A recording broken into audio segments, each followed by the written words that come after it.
Hello and welcome. In this video, I'm going to be showing you how to work the increase, make one left, often abbreviated m1L in knitting patterns.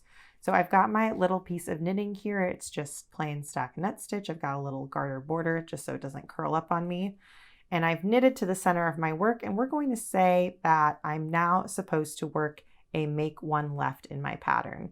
So what we're going to be doing is we're going to be creating a new stitch in between this stitch here and this stitch here, the first stitches on each of our needle.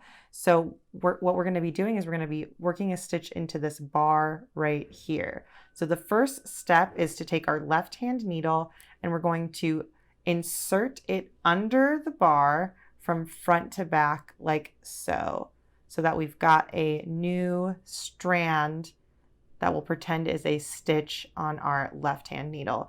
And then we're going to take our right hand needle and we're going to knit through the back loop of that. So I'm going to go in as if to pick up that back loop there. And then I'm going to wrap and pull that stitch off and then continue knitting.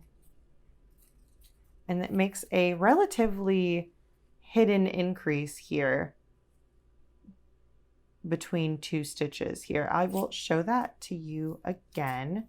So we are going to take our left hand needle, we're going to insert it underneath this bar from front to back of our work.